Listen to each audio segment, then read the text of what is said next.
Gravação iniciada. Obrigado. Estamos de volta à sessão de julgamento. Vamos recomeçar pelo seguir a pauta, né? Pela ordem.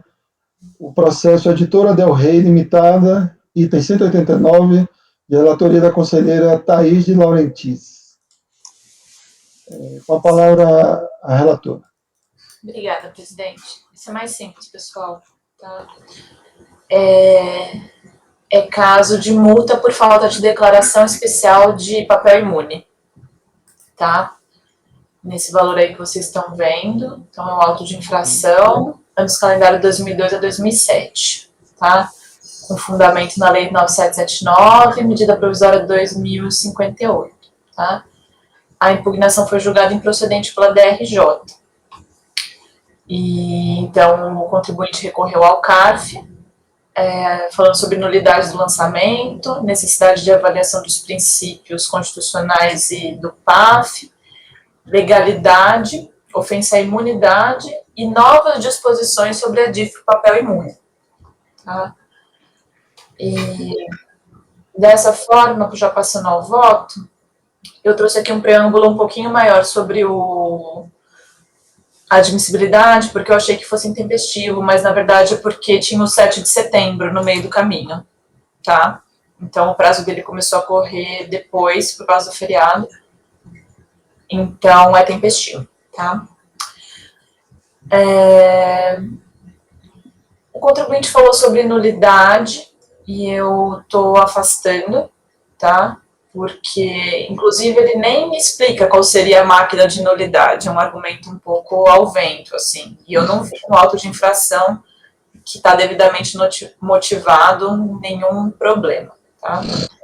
Com relação aos princípios constitucionais invocados, eu estou aplicando a súmula CARF número 2, então eles não serão objeto aqui de julgamento.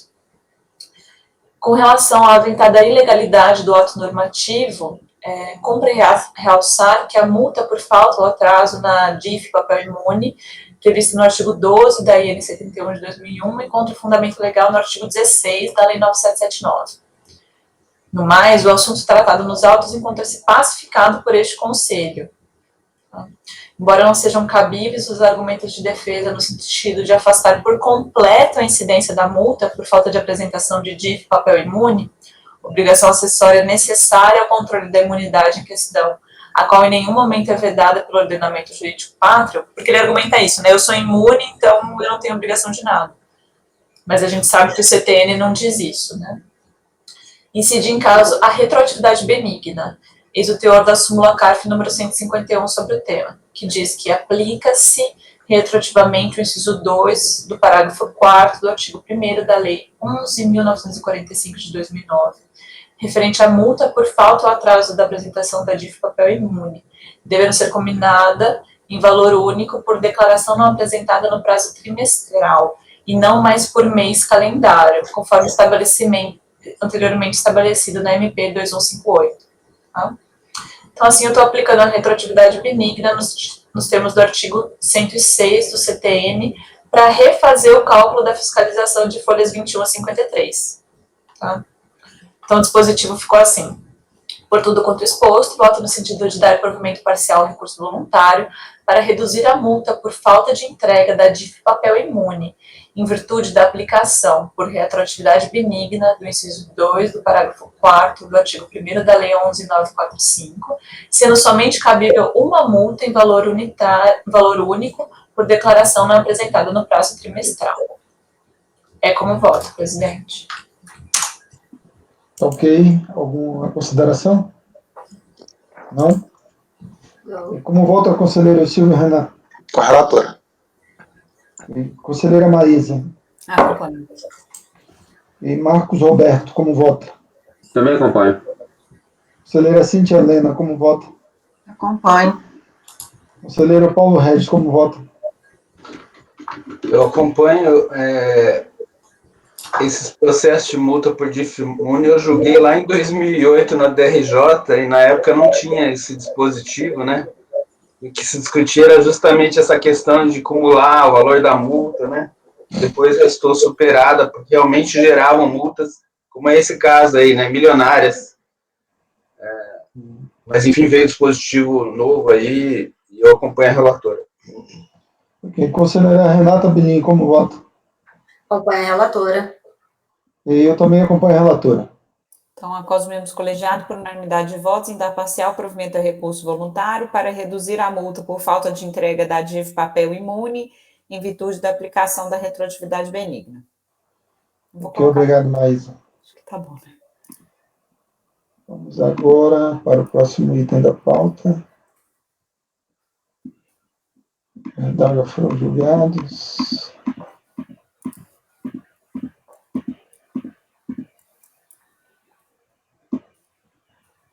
O item, como a gente já falou, o item 200 da Inova SA de relatoria do conselheiro Silvio Renan foi retirado de pauta por solicitação do patrono, do contribuinte.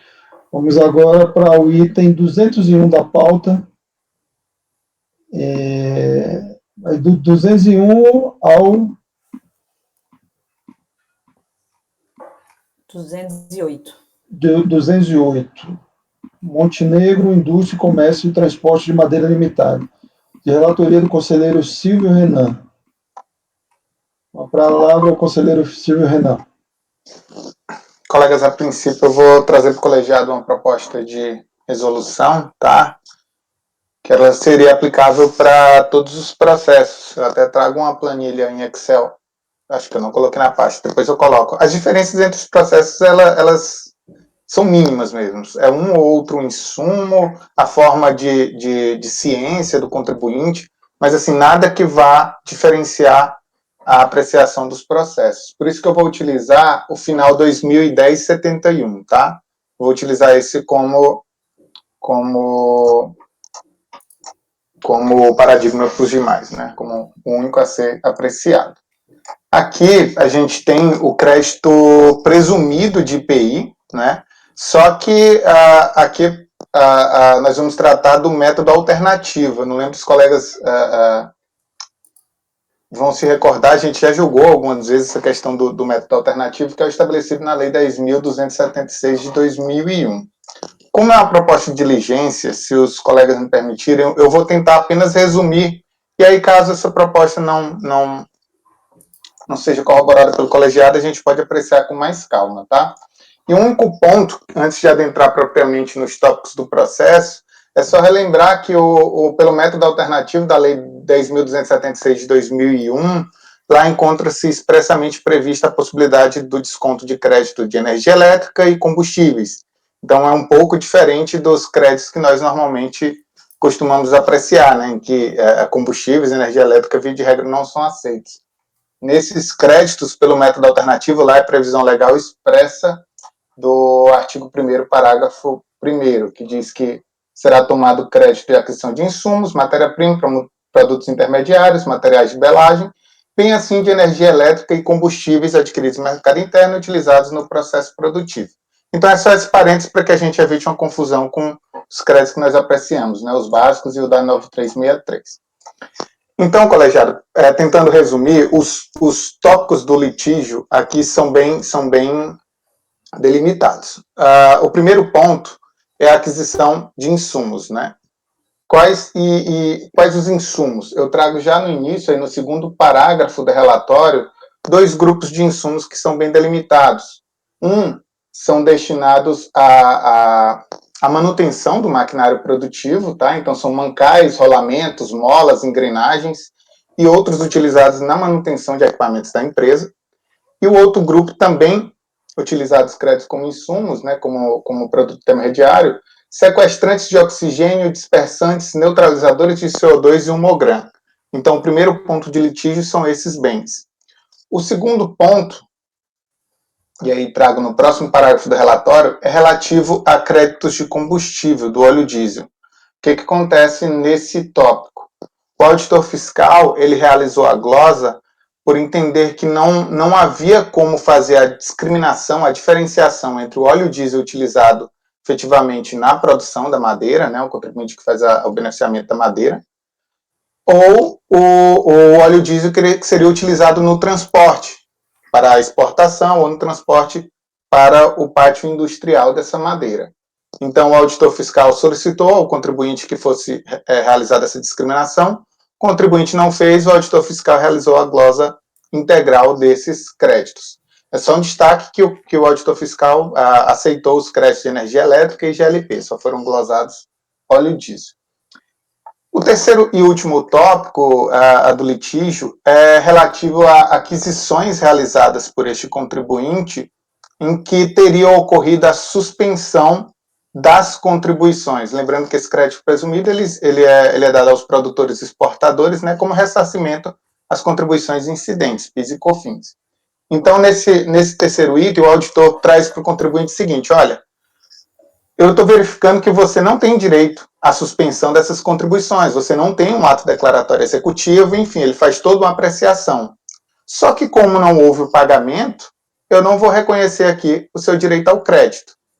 Então, o terceiro tópico é justamente essa discussão. Eu vou trazer que a DRJ apreciou e que o contribuinte agora, em sede de recurso voluntário, vai justamente questionar esses 3 pontos. Quanto aos insumos, ele vai defender a utilização deles no processo produtivo, então eu trago aí ainda em relatório. Quanto aos combustíveis, vai defender que esse combustível, esse óleo diesel, ele é utilizado no processo produtivo, ainda que seja utilizado também no transporte. Ele entende como ao todo ele é utilizado no processo produtivo e que, se não for aceito na totalidade, o contribuinte vai solicitar uma proporcionalização que aí, mais à frente, a gente vai adentrar mais a fundo. E, por fim, quanto à suspensão, o contribuinte faz o raciocínio inverso realizado pelo auditor. Ele diz, olha, se não havia o direito à suspensão, houve a incidência. E se houve a incidência, há o direito ao crédito independente do pagamento. Então, o raciocínio do contribuinte é mais ou menos esse. E aí, colegiado, para tentar não ler, eu trago todo o processo produtivo do contribuinte, faço essas considerações, trago as considerações que a Thaís já mencionou no voto da Gerdau, sobre o parecer normativo 6579, e faço toda essa abordagem como uma introdução à minha proposta de diligência. E qual vai ser a minha proposta para o colegiado? Quanto aos insumos, o que eu vou estar solicitando é aquilo já de praxe, que seja justamente analisados por uma informação técnica, um parecer ou laudo técnico. Esses itens, né, esses insumos, essas matérias-primas ou produtos intermediários que o contribuinte alega a serem utilizados no seu processo produtivo, o que eu vou solicitar é que isso seja detalhado e descrito em um laudo ou parecer técnico, para que o colegiado tenha a possibilidade de verificar se efetivamente ele cumpre aquelas determinações que a gente já vinha tratando no processo anterior, né, o desgaste, a aplicação direta no processo de produção do contribuinte. No primeiro grupo de itens, né, que são os aplicados ao maquinário, eu vou até deixar em vermelho aí na proposta de diligência, que é até uma apreciação mais tranquila. Na verdade, a minha dúvida, o meu desconforto de julgar o processo, ele surgiu quando o contribuinte trouxe uma breve explicação sobre a utilização dos sequestrantes de oxigênio, dispersante, neutralizador de CO2 e humogran. Ele vai dizer que seria utilizado no aquecimento das fornalhas para secagem da madeira. Então, eu fiquei até um pouco em dúvida se, eventualmente, eles estariam enquadrados no mesmo caso dos materiais refratários. Então, até por uma segurança, eu preferi incluir isso em uma proposta de diligência. No segundo item, e aí vou pedir licença para o colegiado para ler na página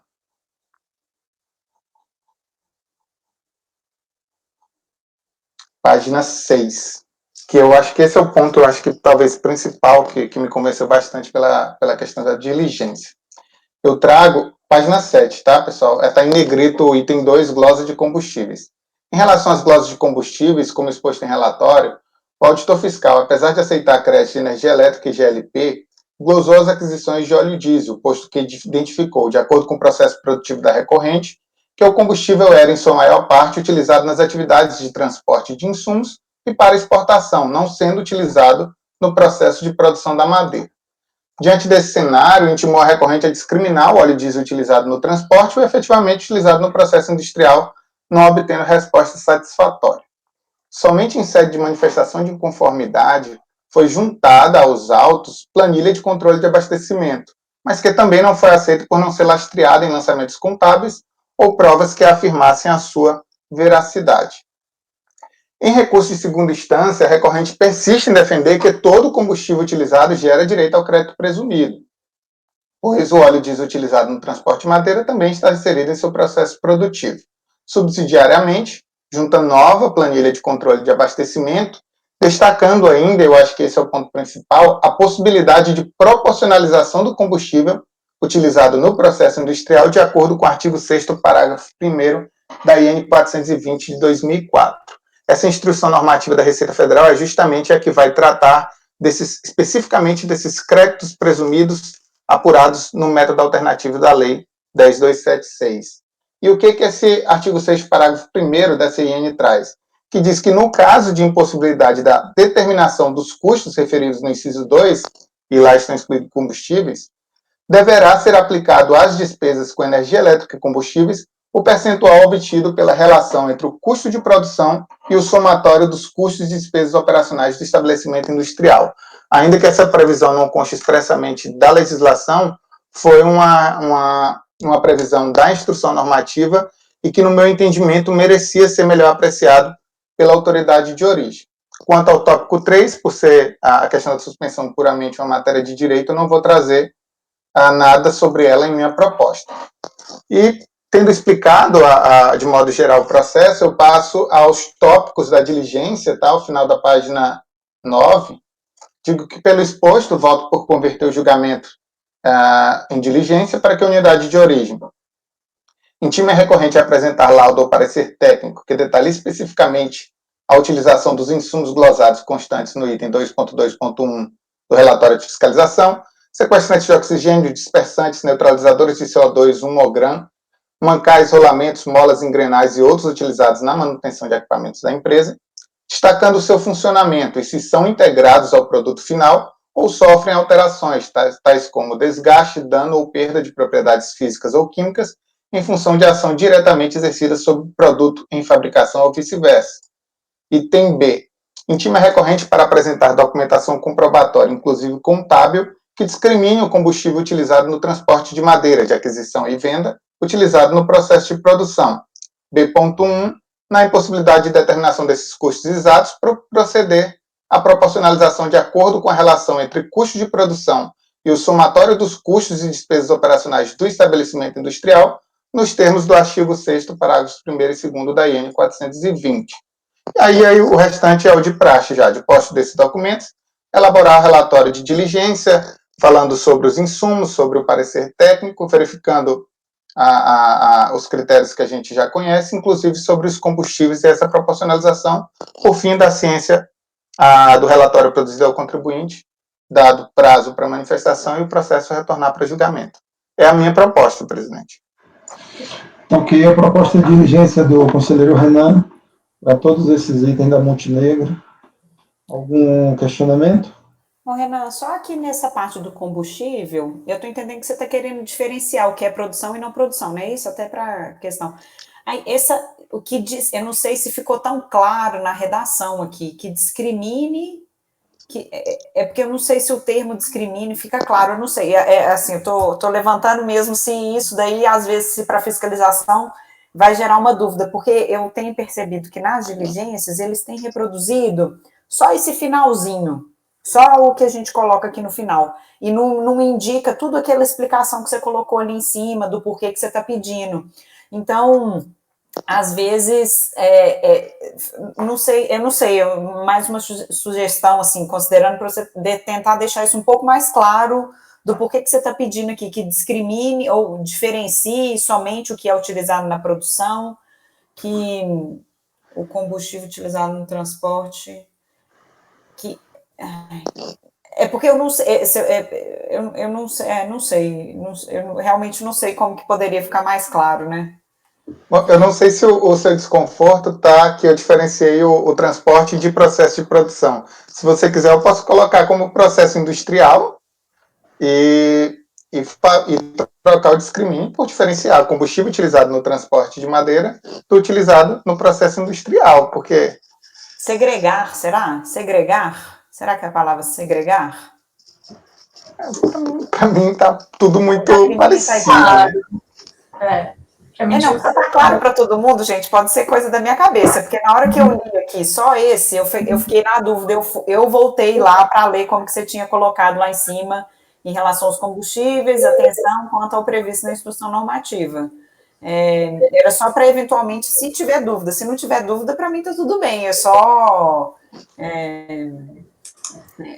às vezes colocar dessa mesma forma como você colocou aqui, ó, explicar o motivo pela qual não foi aplicado o coeficiente na divisão dos custos de produção pelos custos das despesas operacionais, às vezes tentar deixar isso mais claro, da forma como você colocou aqui em cima, que eu acho, aqui em cima para mim ficou super claro o que é que você estava querendo. Agora, quando você coloca em discrimine, para mim pode ser que ele vai entender como só relacione, não é como um segregue, separe o que é produção e o que não é da produção.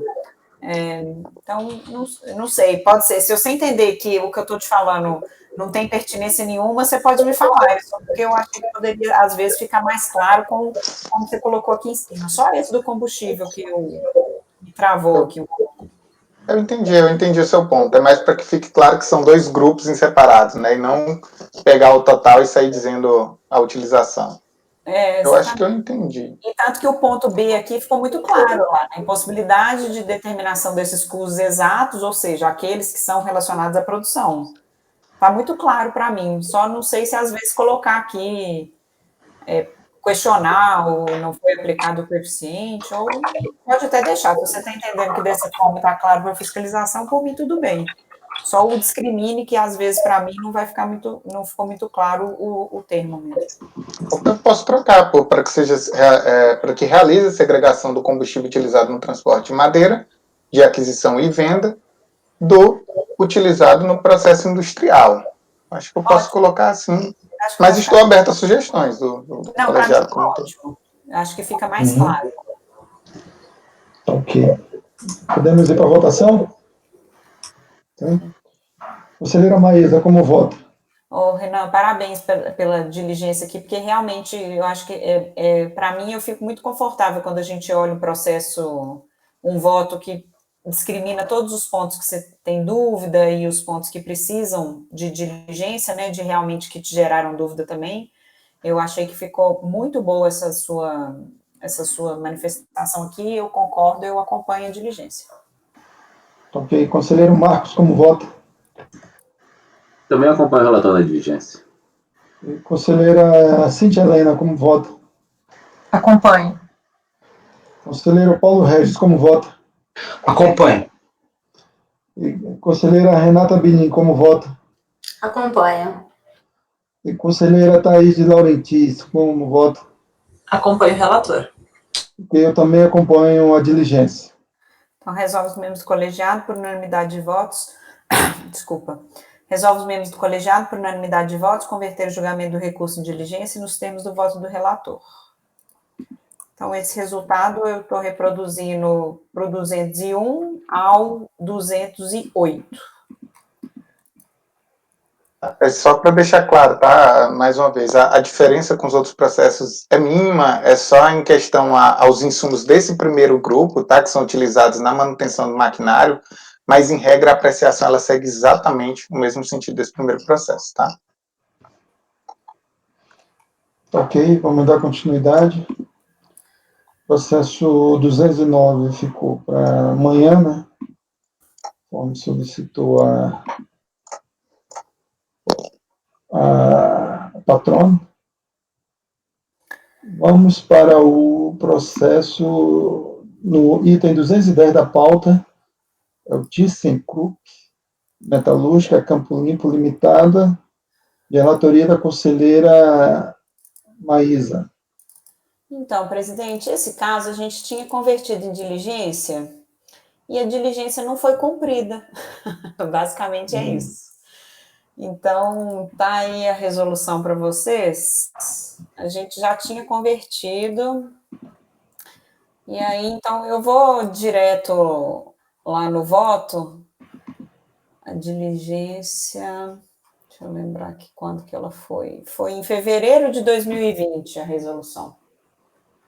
E aí ela está aí no relatório, na página 6 e 7. E aí, então, eu vou mostrar para vocês. Vamos lá. Como atestado na resolução anterior, o recurso voluntário tempestivo. Contudo, além da diligência anteriormente requerida não ter sido integralmente cumprida, entende-se, como já evidenciado na resolução anterior, que não é viável o julgamento do presente processo enquanto pendente o julgamento do processo final 2008-35. Esse processo final 2008-35, ele estava sob relatoria da Mara quando eu julguei, e ela converteu em diligência depois. Então, eu vou explicar isso aqui um pouco para vocês. Vamos lá. Como relatado, todo o trabalho fiscal realizado no presente caso resultou da reconstituição da escrita fiscal realizada pela fiscalização, que resultou na lavratura do auto de infração controlado no processo administrativo final 2008-35. Com efeito, após a reconstrução da escrita decorrente da glosa de créditos e débitos, o último trimestre de 2004 resultou em débito exigido no auto de infração e não crédito, como pleiteado pelo sujeito passivo no presente processo. Por faltarem nos presentes autos informações referentes àquele processo, foi requerida a fiscalização ajuntada de documentos e da diligência realizada naqueles autos. Na primeira instância, só explicando para vocês, porque no relatório eu contei isso. Na primeira instância, tinha sido realizado pela Delegacia de Julgamento e a DRJ, né?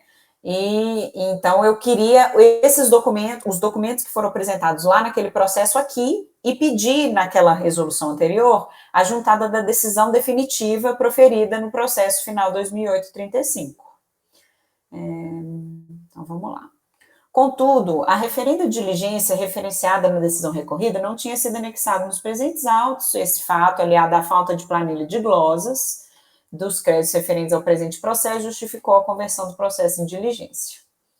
Em cumprimento, a fiscalização afirma que as planilhas foram anexadas no auto de infração, cujos autos passaram a ser juntados na íntegra aos presentes autos, ao presente processo, né? Acho que estão ficando 2 autos. Ao presente processo. Então, ele coloca lá que ele estaria respondendo, né? Foram juntados ao corpo desse processo a integralidade do processo final 2008-35. Observe-se, contudo, que os documentos foram anexados pela fiscalização aos presentes autos sem uma devida identificação que se referem ao processo final 2008-35, não identificando sequer as folhas do presente processo nos quais as planilhas, que frise-se, se referem à negativa do crédito objeto do presente processo, foram agora apresentadas. Assim, entendo que esse item não foi suficientemente cumprido, cabendo à fiscalização identificar precisamente quais as folhas do presente processo nos quais foram anexadas, abro aspas, planilhas de composição dos créditos e débitos que foram glosados pela fiscalização, utilizados para a elaboração das planilhas, resumo da reconstrução de escrita anexados aos presentes autos. Fecho aspas.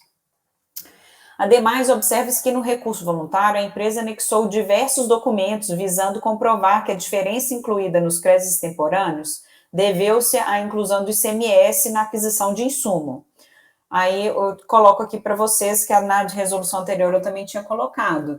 Livro de registro de entrada, relação de notas fiscais, livro de registro de apuração do ICMS, resumo mensal, quadro resumo de diferença da alíquota.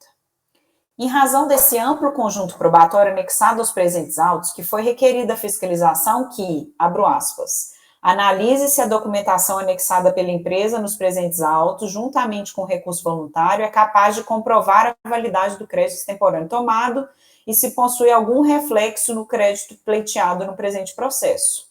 Foi, inclusive, indicado que, abro aspas, caso seja realizada uma diligência nesse sentido no processo final 2008-35, anexar os eventuais documentos e informações fiscais constantes daquele processo, fecho aspas. Essa análise, contudo, não foi realizada, se resumindo a fiscalização a reproduzir a conclusão da Delegacia de Julgamento no processo final 2008-35.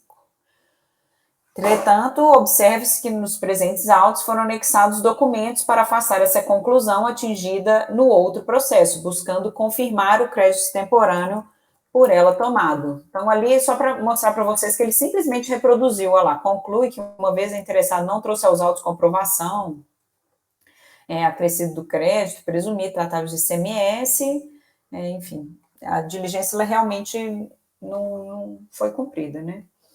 E em verificação do processo do auto de infração no site do CARF, confirma-se que essa foi igualmente a providência tomada por este CARF no julgamento do processo final 2008-35, convertido em diligência por meio da resolução 3201-002-767 de setembro de 2020, no qual a conselheira Mara assim propôs. Então, ela também coloca lá, perguntando dessa questão, se o ICMS computado na base de cálculo do crédito presumido, corresponde às aquisições de produto intermediário, matéria-prima, material de embalagem e constam lançados na escrituração fiscal, se o valor do ICMS nas operações de industrialização, enfim, ela faz uma diligência também. Assim, cabe reiterar o requerimento à fiscalização dos itens 2.1 e 2.3 da resolução anterior para que elabore informação fiscal informando de eventuais reflexos no presente processo do julgamento final do processo final 2008-35. Caso não esteja de posse da decisão final, é importante que a fiscalização aponte os reflexos da diligência requerida por meio da resolução que eu mencionei, né, naqueles autos da resolução do CARF.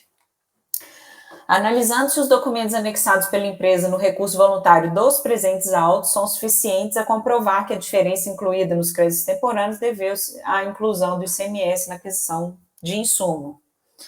E aí eu coloco embaixo ali, ó, caso a diligência do processo final 2035 tenha abrangido a análise dos mesmos documentos, anexar os eventuais documentos e informações fiscais constantes daquele processo. Por fim, como já frisado anteriormente, a decisão recorrida evidenciou que a decisão proferida no referido processo correspondente ao auto de infração afetará diretamente o crédito passível de ser reconhecido no presente. Com efeito, caso sejam realizados ajustes na reconstrução da escrita, será necessário avaliar como a decisão reflete no reconhecimento do crédito no presente processo. Trata-se, portanto, de uma prejudicial para o julgamento do presente processo, cujo mérito está conexo ao mérito do processo no qual se discute. Então, porque o que aconteceu? A gente tinha pedido para juntar a decisão definitiva da forma do artigo 42 do decreto 7235. E aí, ele simplesmente falou, a decisão não está definitiva, está no CARF, então eu não vou juntar. Enfim, o que eu indiquei aqui é que, não sendo possível a juntada da decisão definitiva, é necessário que o presente processo fique sobrestado nessa Câmara de Julgamento até o julgamento final com a decisão definitiva do processo. Essa foi a solução que, pelo menos, eu tentei trazer. Então, diante dessas considerações, eu proponho conversão novamente em diligência, né, para que elabore, identifique precisamente quais as folhas do presente processo nos quais foram anexadas as planilhas, informando dos reflexos do julgamento final no processo 2035, caso não esteja de posse da decisão final, informar o reflexo da resolução do CARF, analisar se os documentos anexados pela empresa nos presentes autos também são passíveis de confirmar o crédito, e anexar a cópia da decisão definitiva proferida no processo.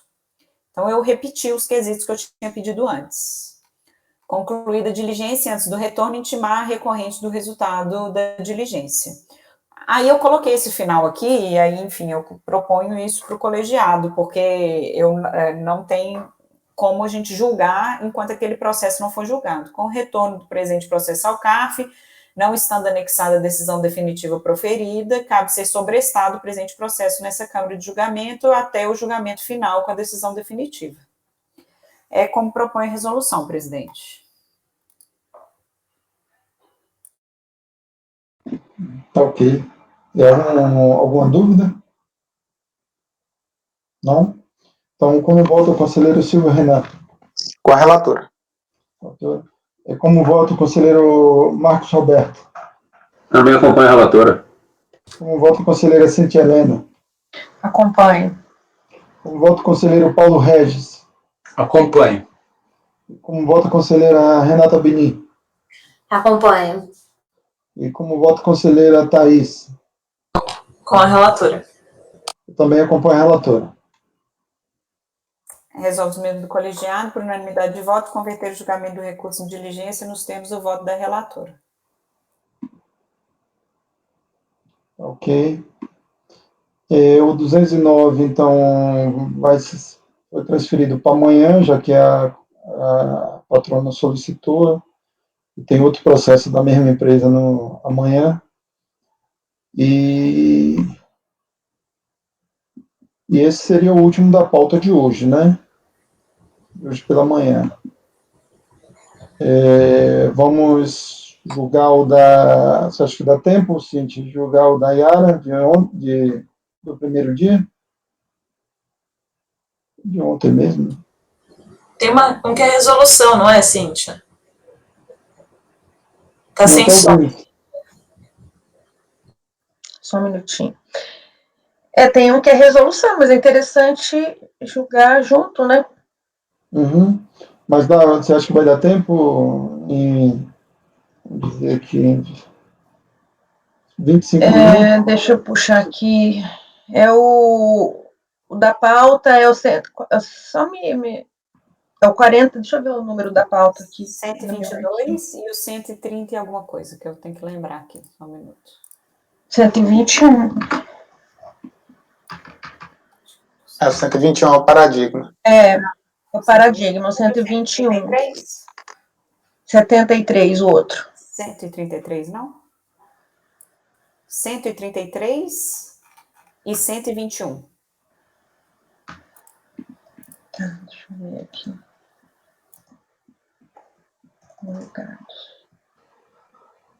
Na pasta não tem o 133, tem apenas o 121.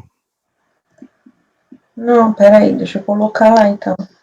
Não sei por que não tá.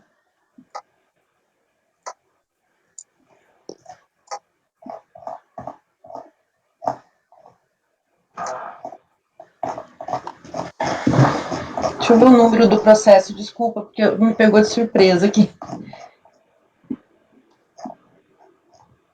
121, né? 121 ele falou que tá, né, Paulo? O que não tá é o 11 133. 686 000 366 2008 Esse é o 121. O 133 final 917958 2011 76. Tá. Eu tô com eles aqui só. Deixa eu ver por que ele não tá na pasta, mas eles estão aqui, eu vou colocar agora.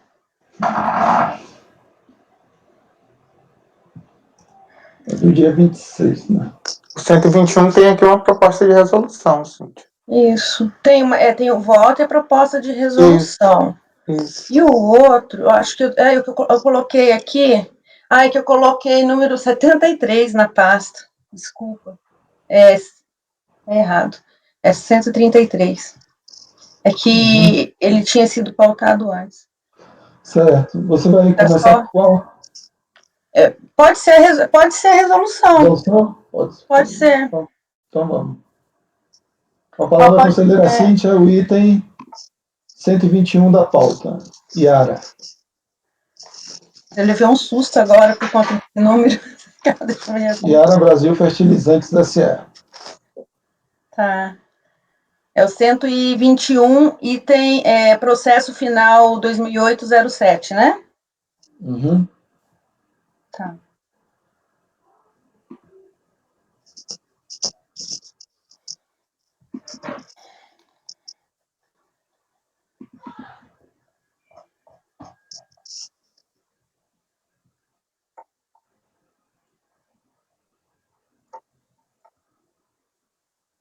Trata-se de recurso interposto. Eu acho que vai ter que ler o 133 primeiro, viu? Por conta do voto. Deixa eu ver qual que é o voto aqui, mais completo.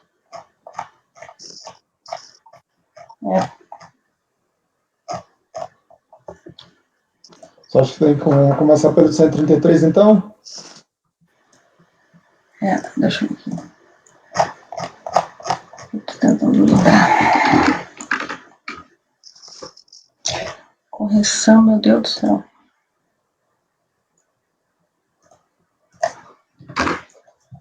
É que eu estou tentando pegar o que tem mais aqui. Intimar, demonstrar.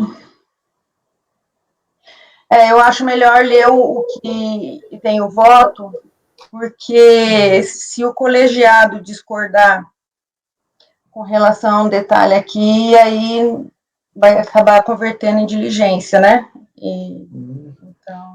Você acha que consegue a gente terminar ele em 20 minutos? Vamos tentar. O apoio teria problema, Val? Você ficar, se precisar mais uns 10, 15 minutos, ou tem que sair meio-dia? Não, presidente, eu posso aguardar, não tem problema não, tá? Ok. Então vamos a leitura do voto, do relatório do voto do item 133 da Iara Fertilizantes. De relatoria conselheira Cinti.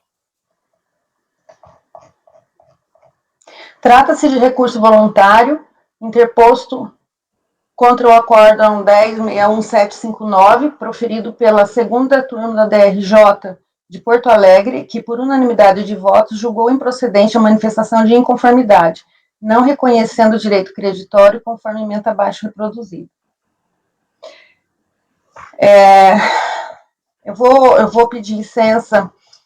A discussão aqui é com relação a descontos outorgados no ICMS, transportes intercompany de mercadoria em sentido amplo e o conceito de insumos, e com relação à matéria-prima e embalagem, também com relação ao produto acabado. A contribuinte foi intimada da decisão pela via eletrônica, apresentando recurso voluntário por meio de protocolo eletrônico, tempestivamente, pelo qual pediu provimento da defesa com os seguintes requerimentos: que seja reconhecida a nulidade do lançamento, considerando que houve vício de fundamentação na decisão da DRJ nos termos da fundamentação retro, reformar integralmente o acórdão recorrido para reconhecer os valores de PIS/COFINS apurados pela contribuinte em relação aos fretes entre estabelecimentos e, em consequência, deferir, homologar as compensações realizadas, tudo nos moldes da fundamentação. Afastar a exigência do PIS/COFINS sobre os benefícios fiscais do ICMS, uma vez que não significa receita do contribuinte para fim de tributação, e, a despeito da recorrente ter demonstrado e comprovado exaustivamente seu direito ao crédito, restando ainda dúvidas por parte desses julgadores, que seja convertido o feito em diligência para fins de realização de perícia técnica, bem como oportunizada a visita da fiscalização às instalações, para que não pairam dúvidas acerca da essencialidade dos itens cujos créditos foram glosados. E, caso haja saldo não compensado a ser restituído, requer que seja aplicada a correção monetária pela taxa Selic, desde a data do protocolo, do pedido de ressarcimento até a efetiva restituição dos créditos à recorrente. Com relação à nulidade da decisão recorrida, tá? Pede a recorrente para que seja declarada nulidade, considerando que cabe ao fisco motivar a glosa de cada um dos valores das operações da contribuinte, sob pena de ofensa ao artigo 142 do CTN, uma vez que apenas listar os itens glosados não cumpre o requisito de legalidade do ato administrativo, além de incorrer em cerceamento de defesa, em consequência de violação do devido processo legal administrativo.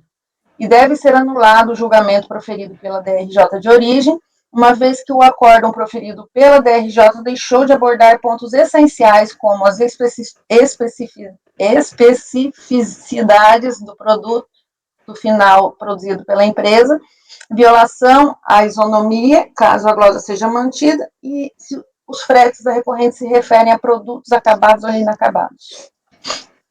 O vício suscetível de macular a ação fiscal ocorre quando há equívoco sobre as condições legais para apuração e exigência das glosas levantadas. Não obstante a análise sobre o mérito da controvérsia, da controvérsia posta com a manifestação de conformidade, estando apontada a valoração jurídica com a identificação dos fatos que ensejaram a instauração do procedimento, bem como apresentada referência clara a elementos que levaram à conclusão, serviu de base para a decisão, resta configurada a motivação de modo a permitir a ampla defesa. No caso em análise, o despacho decisório foi fundamentado através da informação fiscal, pela qual é possível constatar que consta a origem dos exames efetuados, a descrição das irregularidades apuradas, a identificação dos dispositivos legais considerados infringidos e a motivação das glosas efetuadas, inclusive com detalhamento sobre os respectivos itens e períodos. E, por sua vez, o rito do decreto 70.235 foi devidamente respeitado no litígio em análise, sendo a contribuinte devidamente cientificada, instaurando-se a fase litigiosa do procedimento com a apresentação tempestiva da defesa, pela qual foram apontados detalhadamente todos os itens objeto da irresignação, demonstrando conhecimento pormenorizado do ato administrativo. E aqui eu estou falando que não existem, então, as causas de nulidade previstas pelo artigo 59, com relação à decisão também, né, do decreto 70.235. Então, aqui com relação à decisão, não há de se falar em nulidade por ausência de análise sobre todos os fundamentos constantes da manifestação, uma vez que o acordo ele abordou sobre o conceito de insumos e fundamentou o entendimento quanto à aplicação sobre fretes de transferências de produtos entre diversos estabelecimentos do contribuinte, seja de matéria-prima, embalagem, produto acabado, bem como sobre a glosa efetuada quanto ao crédito presumido de ICMS, o que é justamente a matéria trazida neste litígio. Portanto, não são configuradas as hipóteses de nulidade do artigo 59, motivo pelo qual deve ser afastada a nulidade pleiteada pela recorrente. Posso ir direto, né? Do conceito de insumo para aproveitamento do crédito de PIS/COFINS. Aqui versa o litígio, então, sobre o crédito presumido de ICMS e despesas com fretes e armazenagens, sobre transferências de produto acabado, embalagem e matéria-prima. Aqui eu estou explanando com relação ao conceito de suma abordado pelo novo conceito de suma adotado pelo STJ, né? E, então, vamos direto ao mérito aqui, frete, intercompany e conceito de insumo. Aqui eu estou especificando as glosas, né? Elas foram resumidas aqui dessa maneira, né? Através de um laudo que a recorrente apresentou. Como já afirmado, em relação aos fretes, a DRJ do Porto Alegre manteve o entendimento da unidade, aplicando a definição do termo ligado ao PIS e à COFINS adotado pela Instrução Normativa 247, 358 e 404. E o ilustre julgador de primeira instância, ele fundamentou seu voto nos seguintes termos, né?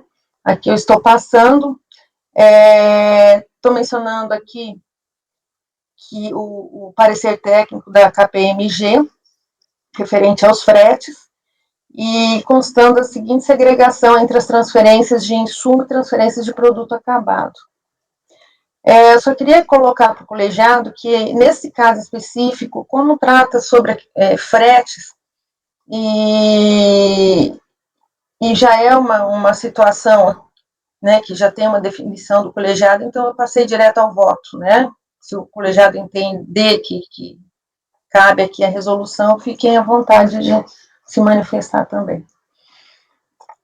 Então, tá. Considerando os argumentos já delineados no item 3 deste voto, passo a análise da relevância e essencialidade dos fretes que deram origem aos créditos glosados. Com relação ao frete de embalagem e matéria-prima,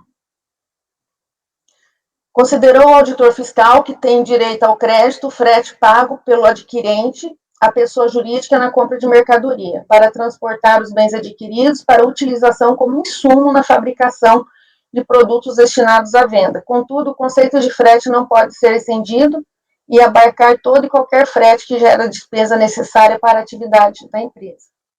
Com isso, concluiu que o valor do frete contratado da pessoa jurídica para simples transferência de matéria-prima e embalagem entre os estabelecimentos industriais do contribuinte não gera operação de compra e venda e o custo de aquisição das mercadorias para a produção e, portanto, não podem ser considerados como insumo.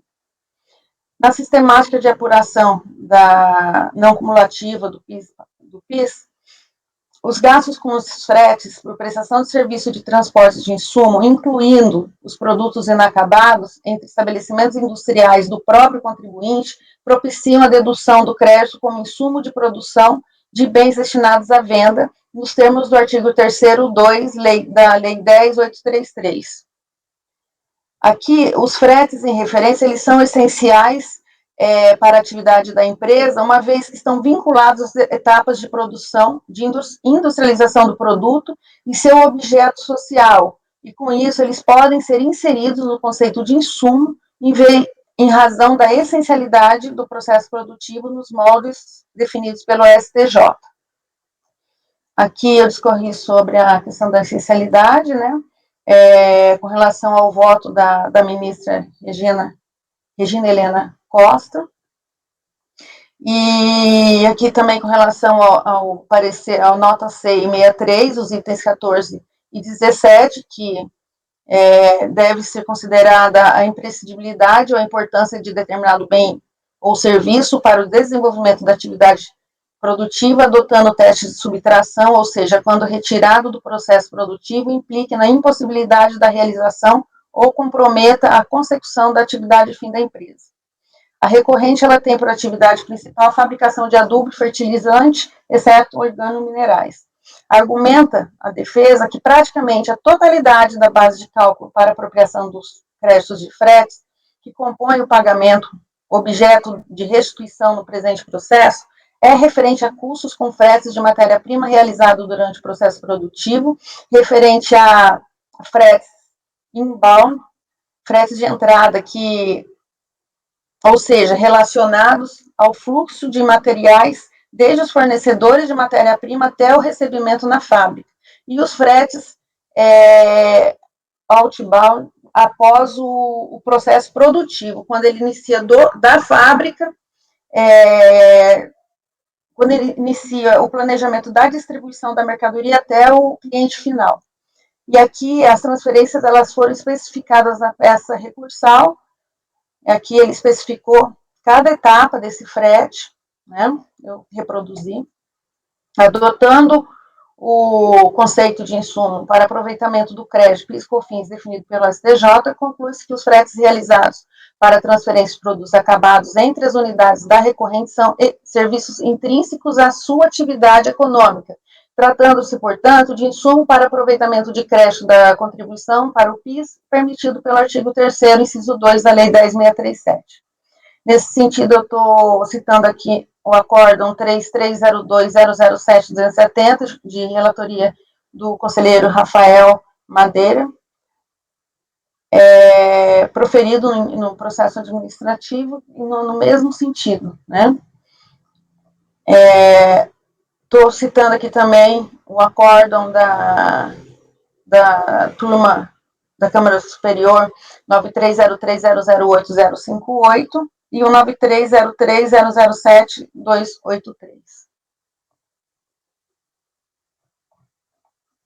Portanto, assiste razão a recorrente, devendo ser afastada a glosa em análise. Vai analisar por glosa ou pode ir direto?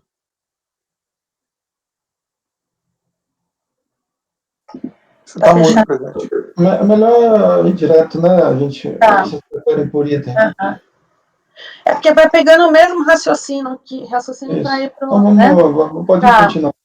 Pode continuar. Presidente, se me permite, que para mim, né, nesse primeiro tópico, eu não sei se talvez eu suscitaria uma proposta de diligência, então pode ser que apreciar por tópico pode ser até mais produtivo.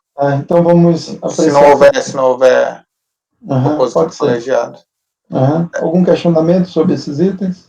O meu único ponto aqui, colegiado, é a questão desse transporte do material de embalagem, porque para mim não tá claro aqui que seria uma embalagem de transporte ou a embalagem efetivamente utilizada como insumo, né? Que aí sim, o frete, que via de regra eu tenho entendido como possível desconto de crédito, é aquele frete de aquisição do insumo em si. Mas se for um frete puramente de embalagem de transportes, aqui a gente tem vários casos transportes de pallets, big bags, enfim, vários materiais utilizados no transporte, para mim, eu não, via de regra, eu não tenho entendido como que dá direito ao crédito da não cumulatividade. Então, para mim, seria importante essa diferenciação. Uhum. Essa questão da embalagem eu até mencionei aqui no voto com relação ao produto acabado, porque foi aonde ele abordou também, pela especificidade da atividade, né? Ele explicou aqui, olha, eu coloquei argumento recorrente que as transferências dos produtos para a unidade do cliente ocorrem da seguinte forma. O caminhão ele apresenta na unidade para marcação no dia agregado, agendado pelo tipo de logística, apresentando informações do pedido do produto. E a unidade ela faz o carregamento em sacos ou big bags diretamente na caçamba do caminhão e libera para entregar no destino do cliente, né? Até porque no caso de fertilizante, as embalagens são carregadas diretamente dentro do caminhão, pois se tratam de toneladas de fertilizantes a cada carregamento, os quais possuem necessidade específica de armazenamento para conservar a qualidade. Aqui essa questão da embalagem ele explicou na frente por conta dessa entrega, que vai direto, né? Não entendi. Como... Então, pelo que eu estou entendendo, seriam sacos, big bags, seriam embalagens de transporte, né? Porque, assim, só explicando um pouco, eu já até tive a oportunidade de ser relator de um processo de uma empresa que fabricava fertilizantes, e naquela ocasião específica daquele contribuinte, ele conseguiu me comprovar tanto a questão da exigência legal das embalagens dele, como que as embalagens dele não seriam meramente transporte, mas sim de apresentação, enfim, foi uma grande discussão. Nesse caso, aqui me está parecendo que é puramente uma embalagem de transporte, né, os big bags, enfim, apesar de via de regra, eu sair vencido, né, nesse meu entendimento, até para uma coerência é bom que isso seja discriminado para mim. Eu preciso ter esse entendimento de se é efetivamente uma embalagem de transporte ou uma embalagem que se agrega ao produto, né, embalagem de apresentação. Mas pelo que eu estou entendendo, então, assim, são embalagens de transporte, não é isso? Exatamente. Eu analisei pelo critério da essencialidade, né, e relevância, porque ele não consegue entregar o produto. Perfeito, Cíntia, perfeito. Ele enquadra perfeitamente no critério da ministra. O seu entendimento, inclusive, é o predominante, pelo que eu vejo no carro. Posso passar direto aqui? Então, essa explicação, eu faço questão de eu vou ler aqui, onde ele descreve aqui o frete até o cliente, né? Porque isso aqui vai incluir também a questão do produto acabado. Dando continuidade na página 17, importante se referir que a cadeia de manuseio expõe o produto em inúmeras condições de armazenagem antes de chegar ao usuário. É essencial que, até a entrega, o produto esteja com uma qualidade, no mínimo, satisfatória para ser aplicado imediatamente, sem comprometer sua aplicação ou, consequentemente, o rendimento na lavoura do cliente. É possível afirmar que, no caso da recorrente, ela possui uma peculiaridade que faz com que o seu processo produtivo não termine na fábrica, mas somente quando o produto industrializado acabado é entregue ao produtor rural, destinatário final em condições aptas para uso na lavoura. Só um questionamento, sim. Então você está dando continuidade à leitura do voto, né? Do próximo item. Isso. Então não tem problema, não pode votar tudo, você não... Bom, ficou esclarecido, então, que seria embalagem de transporte. Então, eu não vou propor a diligência, porque a matéria, de fato, já foi esclarecida para mim. Então, se for então, assim, eu votaria... A gente vota tudo de uma vez, então. Posso perguntar uma coisa, Cíntia? Porque eu estou vendo aqui que tem aquela questão do crédito presumido de CMS. A gente sai vencida, mas o colegiado normalmente converte em diligência para solicitar o cumprimento. Até eu saí vencida nisso. Porque assim, eu só estou levantando porque o Renan falou dessa questão da diligência. Eu acho que talvez é interessante avaliar isso antes da gente ler o voto todo. Não, eu já estou terminando da embalagem, nós já vamos passar para o tópico do crédito. É rapidinho. Não, então, mas é só porque aí você não precisaria de ler o seu voto se o colegiado entender por converter em diligência quanto ao crédito presumido. Mas o item de produto acabado já está finalizando, aí eu já vou passar na sequência e já analisa tudo de uma vez. Então, continue.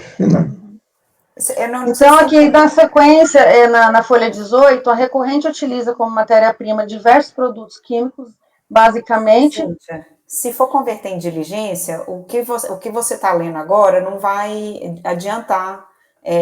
Se o colegiado entender por converter, eu acho que talvez é interessante, já que tem essa outra ideia, porque eu fiquei na dúvida aqui, porque você falou, tem essa possibilidade do colegiado converter em diligência. Tem aqui a questão do crédito presumido, e aí vou fazer referência aqui a um voto que foi meu, da Cordsa. Eu tinha apresentado o voto, eu li falando da questão do crédito presumido, e naquela oportunidade, o mineiro que converteu em diligência, foi em agosto de 2019. É a resolução 3402-002-225.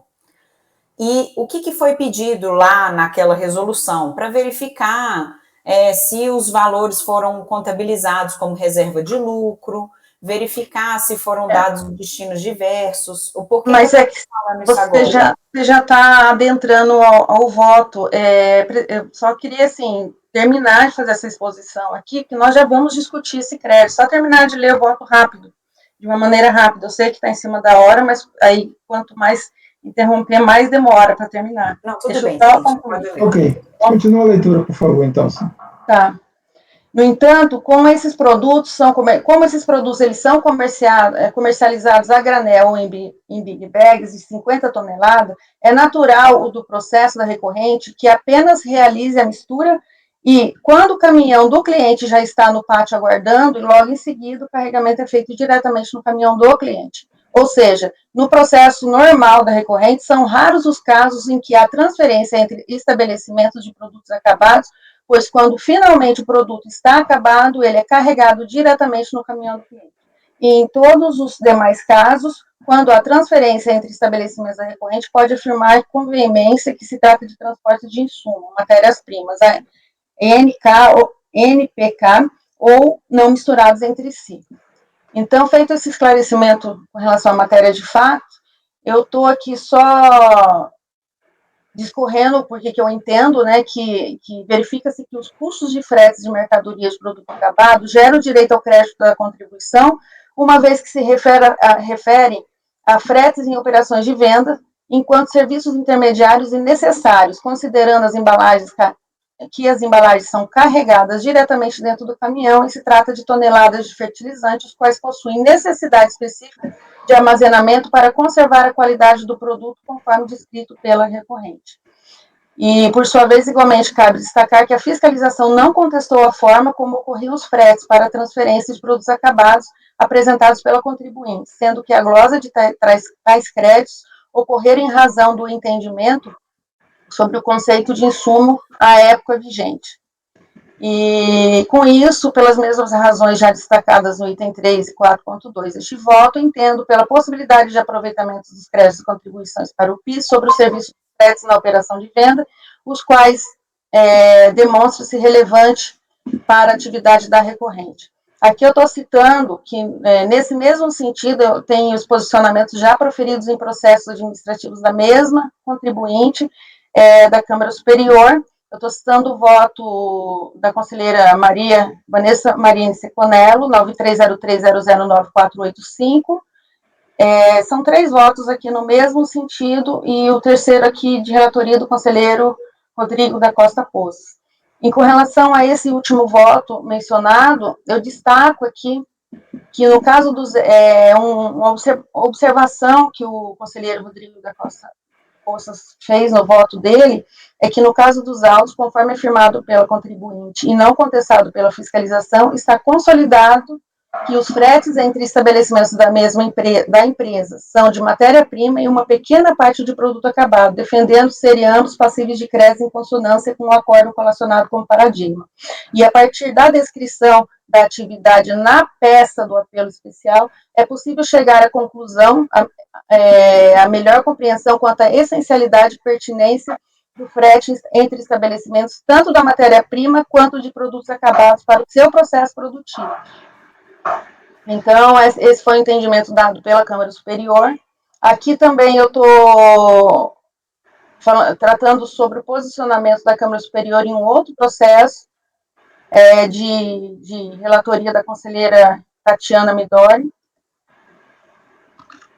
E, portanto, nos termos da fundamentação acima, reconheço o direito de crédito da contribuinte em relação aos fretes de transferência de mercadoria entre suas unidades, seja com relação à matéria-prima, embalagem, bem como de produtos acabados.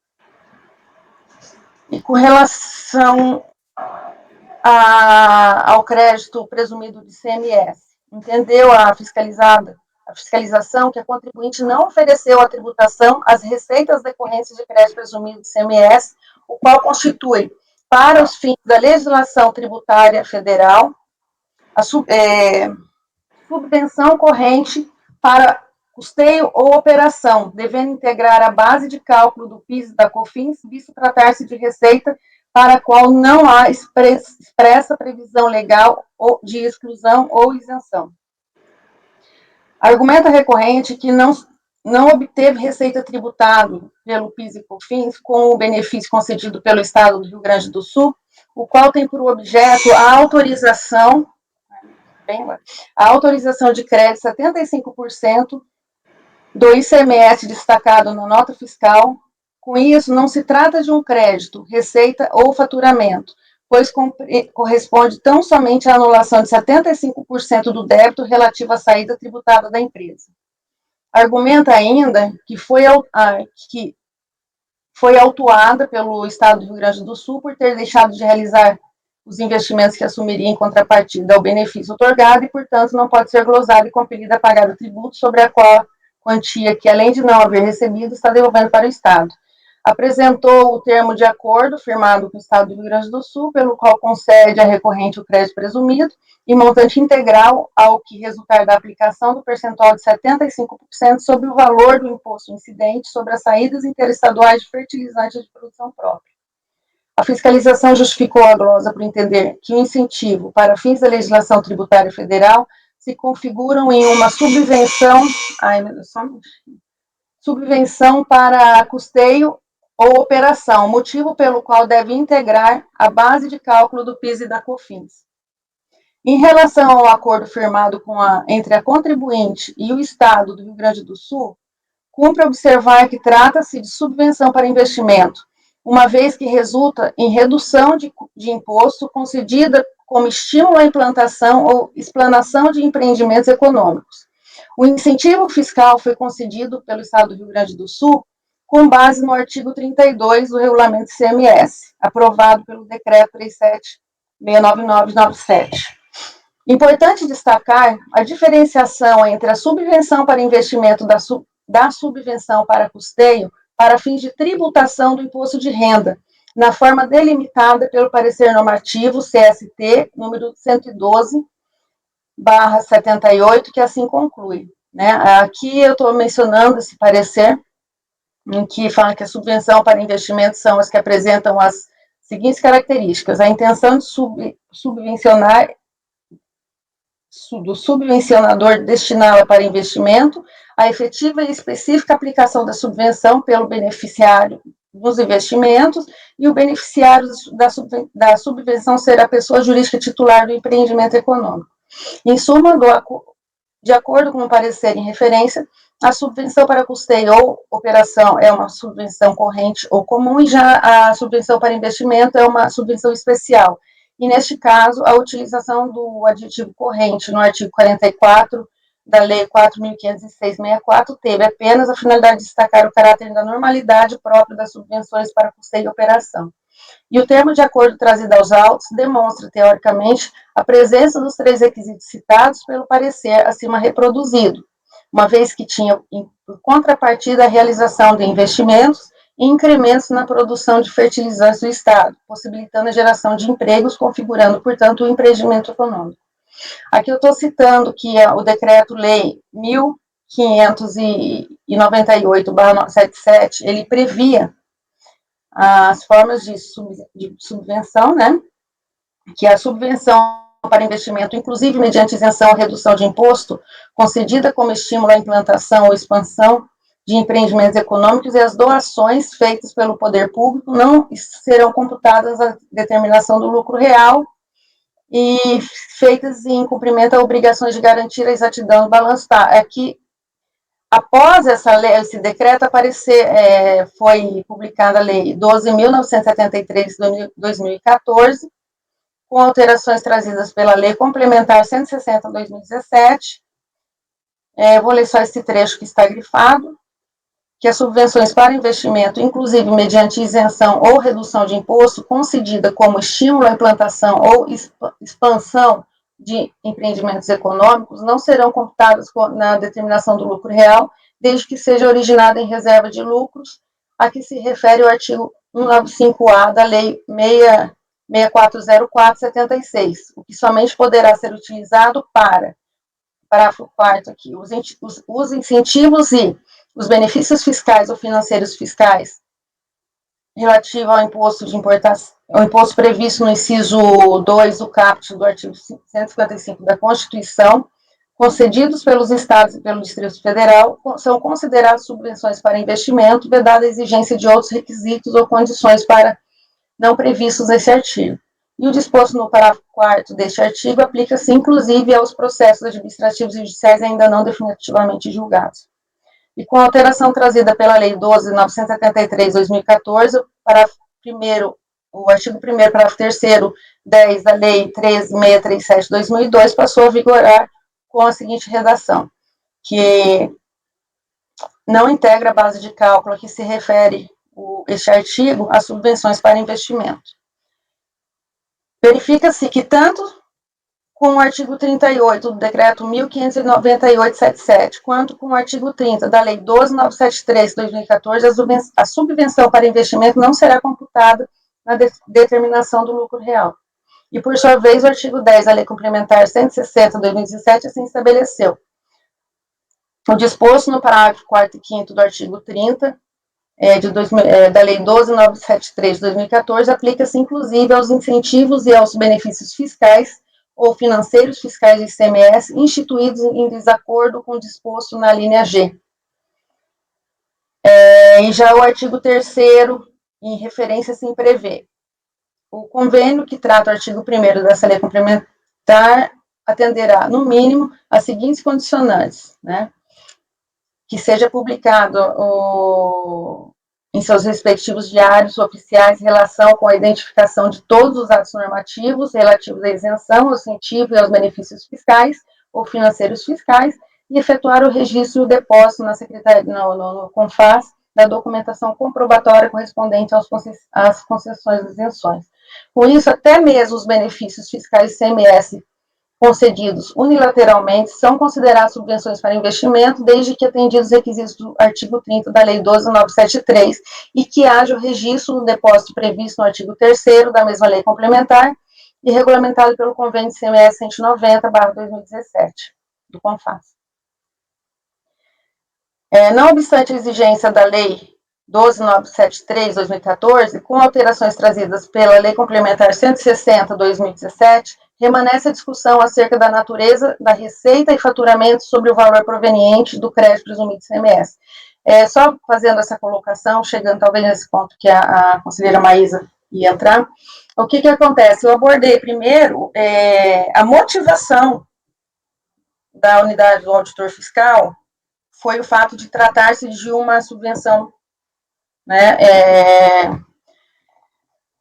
de custo. Então, como ela usou, o auditor fiscal usou essa motivação, eu estou afastando e dizendo que eu entendo que não é subvenção de investimento, ponto. Aí, se o colegiado entende que tem que se buscar em diligência, fiquem à vontade. Porém, eu fiz essa explanação aqui para afastar o argumento utilizado pelo auditor fiscal, tá? O argumento foi que é subvenção para custeio, que o auditor... Foi. O argumento dele foi, está lá no início desse tópico, que o único argumento que ele utilizou é que foi subvenção para custeio, ponto. No meu entender, não cabe esse argumento, porque em se tratando de subvenção, não seria o de custeio, sim o de investimento.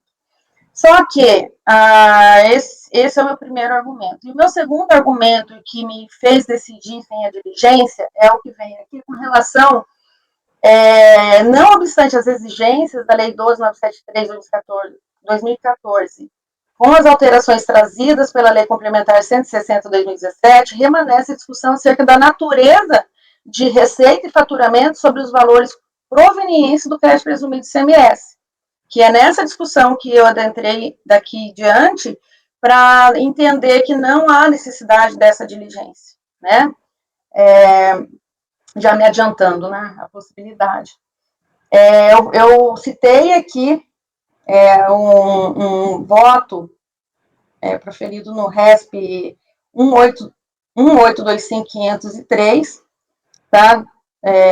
Do STJ, aqui em que o eminente ministro relator Mauro Campbell Marques, ele fundamentou no sentido de que os valores provenientes do crédito presumido de ICMS não ostentam natureza de receita ou faturamento, mas mera recuperação de custo na forma de incentivo fiscal concedido pelo governo para a desoneração das operações de exportação, não integrando, portanto, a base de cálculo da contribuição ao PIS e da COFINS.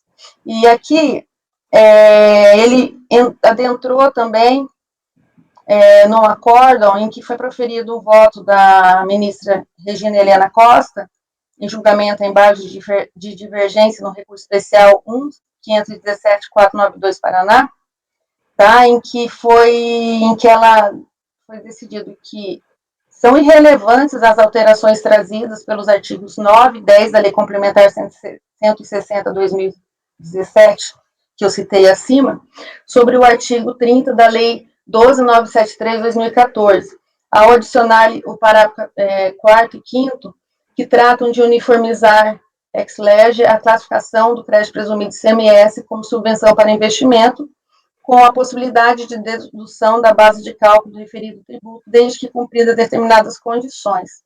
Então, assim, tem esse primeiro argumento, que é a subvenção, porém, em análise, a subvenção para investimento com relação ao crédito presumido, em decorrência da natureza jurídica, então, eu destaquei esse posicionamento. Importante ponderar sobre o acerto na conclusão acima, uma vez que na sistemática da não cumulatividade deve ser considerado se o valor que se pretende tributar pode ser conceituado como receita, enquanto critério que define a hipótese de incidência da contribuição para o PIS e a COFINS é corolário das próprias normas contábeis que, na aplicação do princípio de contabilidade às situações concretas e a essência das transações deve prevalecer sobre seus aspectos formais, conforme artigo 1º, parágrafo 2º da Resolução 750/93, né, que tratava de uma forma compilada os princípios contábeis, os quais, a partir de 2017, estão sendo tratados em códigos de princípios contábeis específicos. Observo que, dessa forma, já decidiu a Câmara Superior de Recursos Fiscais, eu cito aqui a decisão abaixo, o acordo 9303004674, tá?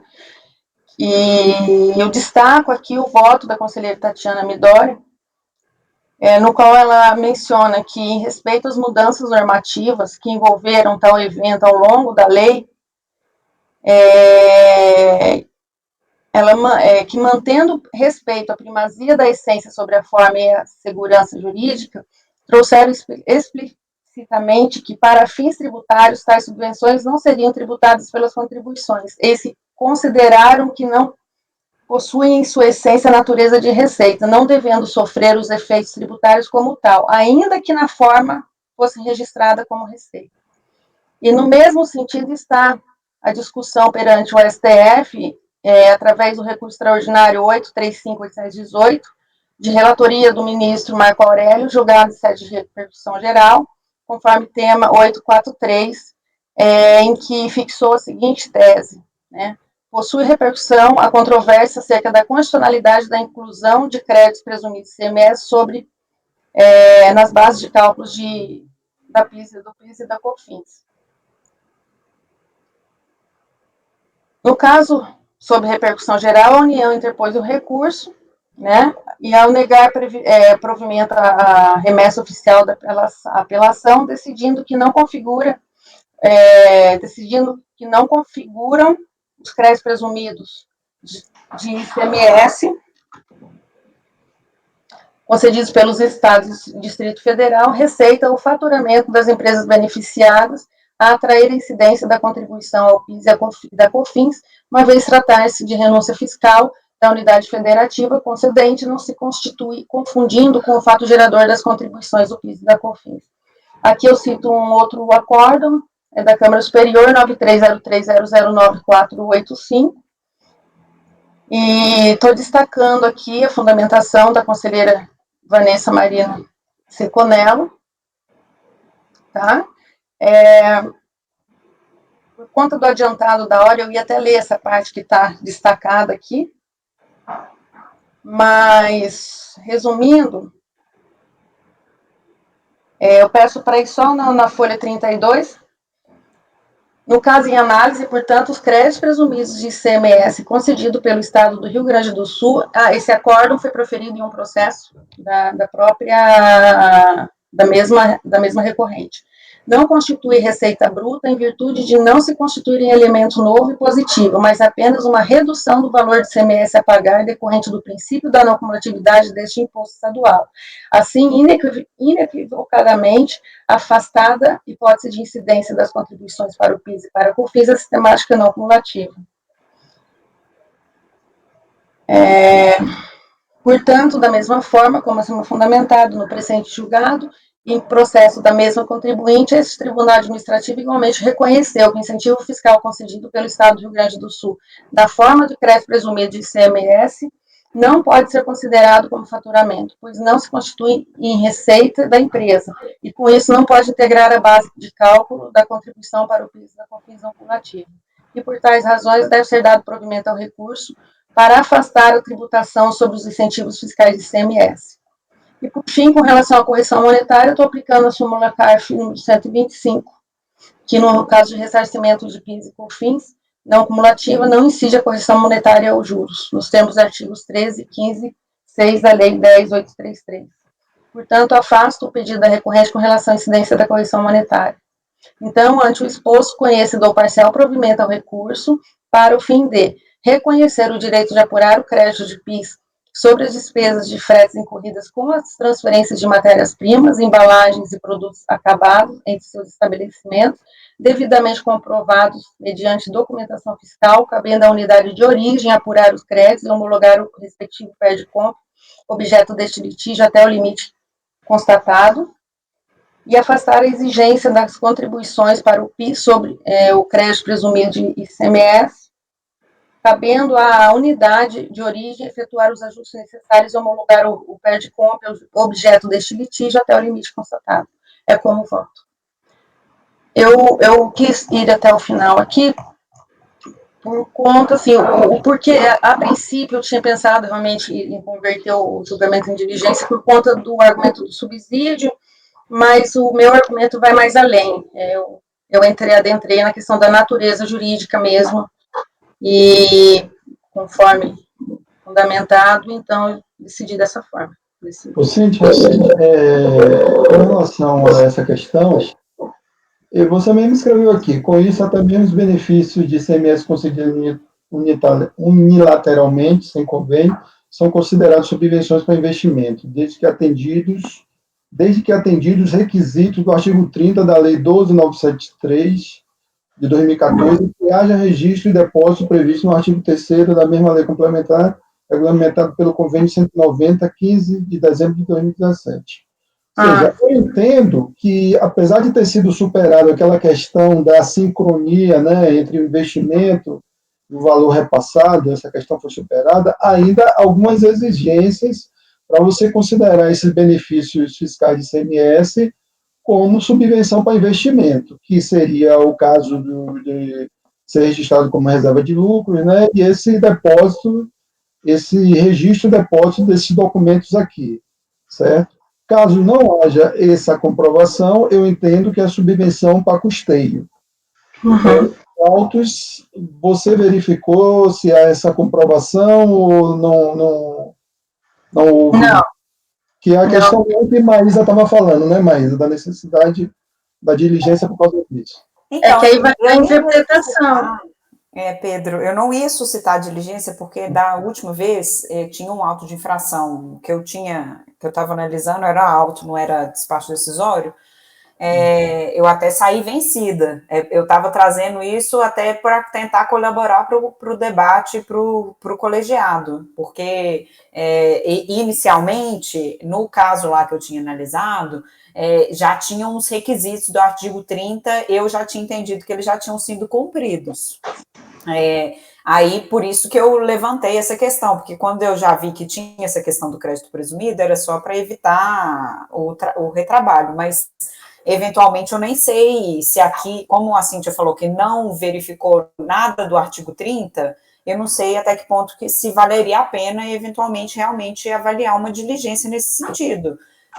Porque eu não sei como ficaria, né? No meu caso lá, no outro caso que eu tinha analisado, a empresa anexou documentos que informam que ela tinha mostrado que ela cumpriu os requisitos. Então, no meu outro caso lá, eu não tinha entendido. Então, você entende que há alguns requisitos ainda a serem cumpridos para ser considerado subvenção. O requisito seria investimento. Seria o termo de acordo, né? O termo de acordo está nos autos, né? Com o Rio Grande do Sul. E o requisito também do depósito lá naquele prazo que o CONFAS, né, que a portaria deu. Por isso que até aquele parágrafo que eu mencionei, com relação que ainda assim, né? Que fosse um acordo unilateral do Estado, ainda assim estaria regularizado pelo acordo do convênio do CONFAS.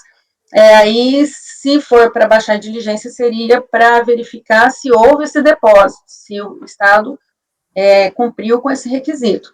Mas, o porquê que eu ultrapassei a questão da subvenção para investimento, só abordei mesmo por conta da motivação utilizada pelo auditor fiscal, e eu dei o provimento por considerar a natureza jurídica mesmo, nos moldes que a própria Câmara Superior já vem decidindo.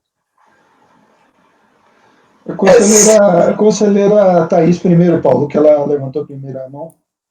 Eu acho que o Paulo tinha pedido para falar antes, viu, presidente? Falou antes? Primeiro, mas ele pediu então, falar. Paulo.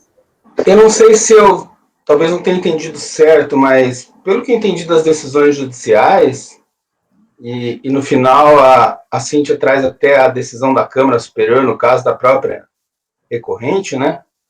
É irrelevante se é custeio ou investimento.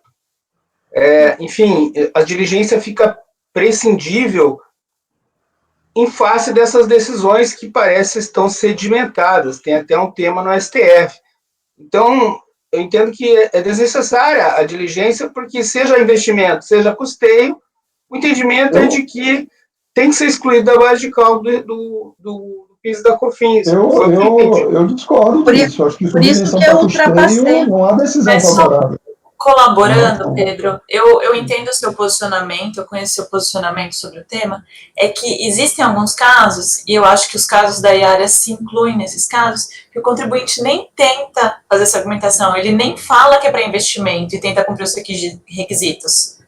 Não é isso que está em discussão aqui. A Cíntia pode me corrigir se eu estiver errada, que eu já tive uns casos dessa empresa, e de algumas outras, assim, também, de que nem se vai nessa linha de tentar fazer essa demonstração contábil, falar que é para investimento. O contribuinte nem tenta isso. Ele fala, é para custeio. Só que eu entendo que é redução de custo, portanto não é receita, portanto não pago PIS/COFINS. É essa a argumentação, entendeu? Então eu acho que esse caso está nesse bloco, que é diferente desse caso que a Maísa estava comentando dela, que houve esse esforço probatório. Então eu acho que realmente aqui o ponto é de direito. O entendimento que o mesmo subvenção para custeio não é tributável. Isso, dessa forma que eu vim sempre. Eu sempre votei dessa forma. Eu achei até interessante que eu não sabia que a Câmara Superior estava julgando desse jeito. Porque até a última vez que eu tinha julgado esse caso, era entendimento contrário. Mas parece que realmente agora o conselheiro Rodrigo, né, está acompanhando o entendimento, Rodrigo Poços, pelo que eu vi aqui, e votando no sentido de que não é tributável pelo PIS/COFINS essa materialidade aí. Interessante saber que lá atrás, quando começou essa briga, era simulado pelo STJ que não incidia PIS/COFINS sobre o ICMS, né? Não tinha a questão do Supremo. Daí a briga era, aqui eu tô falando de crédito presumido. O crédito presumido não é o ICMS em si, né? Só que daí agora até o ICMS é considerado como não compondo a base de cálculo do PIS/COFINS, né? Quanto mais o crédito presumido. Então acho que até acabou reforçando a tese em alguma medida. Mas só para... Eu acho que realmente que nesse caso não caberia diligência. Por causa dessas causas que eu coloquei.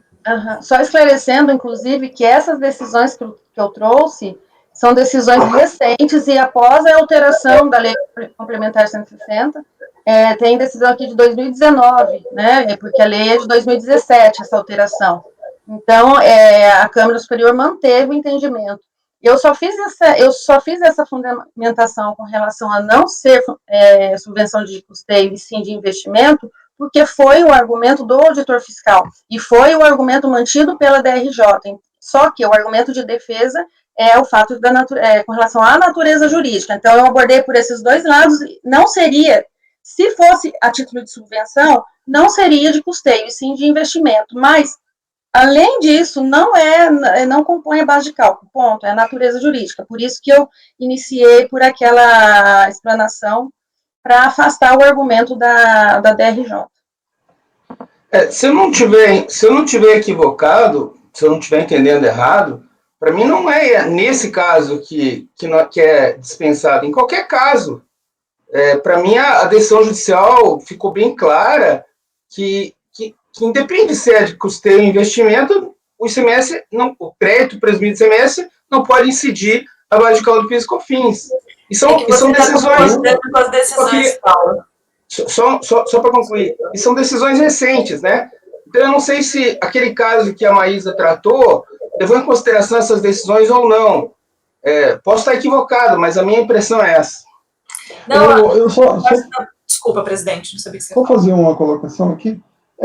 Essas decisões, pelo que eu estou vendo, ela diz que não tem natureza de receita, a subvenção para investimento, e a lei estabelece que subvenção para investimento.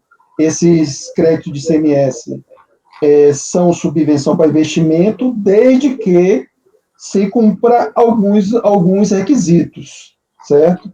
Então, os requisitos têm que ser conferidos, eles têm que ser conferidos, que é a questão da contabilização e também o depósito dos documentos, certo? Eu acho isso imprescindível para se caracterizar como subvenção para investimento e não ser considerado receita, de acordo com a legislação e as decisões judiciais também que eu tenho lido aí e Cíntia citou. Ok? Pois não, Thaís, pode falar. Não, então eu ia justamente colocar isso para o Paulo. Paulo, você está concordando com o posicionamento aqui externado pela Cíntia, que está nessas decisões da Câmara Superior. É que o presidente não concorda, e eu sei que alguns conselheiros que passaram por aqui também não concordam. Então, eles iam nessa linha da prova, entendeu? Por isso que eu fiz essa separação. Naquele caso tinha prova, porque para o entendimento de alguns essa prova é importante. Não necessariamente. Para mim, eu também nunca olho. Para mim, o julgamento fica até mais simples. Porque tanto se for de custeio ou de investimento, para mim é redução de custo, então não incide PIS/COFINS. Entendeu? Eu concordo com você, tá? Só explicando por que eu tinha feito essa separação, porque para algumas pessoas da turma faz diferença. Não, só para colaborar aqui com o debate, a Thaís até já antecipou muitas das coisas que eu ia dizer, eu concordo em gênero, número e grau com o que ela fala. Para mim, o ICMS, seja ele qual for, é custo, ele não é receita e não estaria dentro daquela base. Inclusive, as decisões recentes, tem a decisão, não digo desse ano, mas do final do ano passado, exatamente nesse sentido. Não é repetitivo, mas já existem outras situações, inclusive depois das alterações de 2017, que é relevante essa questão de se é custeio, se é investimento. Ele não é receita, o motivo pelo qual é que aquele ICMS ele não deveria compor, seja inclusive para imposto de renda e para contribuição social pelo lucro. Não é o caso aqui, mas segue o mesmo raciocínio, inclusive para outros tributos. Então, na minha opinião, me parece que a relatora tem razão. Alguém quer fazer mais uma colocação? A gente pode... Cíntia não leu o restante do voto, né, de correção monetária. Leu, por favor. A correção monetária eu apliquei a súmula. Ah, tá ok. Então você já leu, né? Então, mais algum questionamento? Podemos voltar? Vamos voltar. Vamos votar? Então, como vota o conselheiro Silvio Renan? Inicialmente, quanto aos fretes de transferências, a relatora colocou embalagens, produto acabado e matéria-prima. Eu acho que dispensa muito a discussão, as questões de embalagem por serem transporte e o produto acabado entendo que não fazem parte do processo produtivo, então acompanha a relatora somente quanto aos fretes de transferências de matéria-prima. Segundo ponto, eu tenho até, inclusive, salvo engano, eu acompanhei essa diligência, não sei se eu já fazia parte do colegiado, também não importa.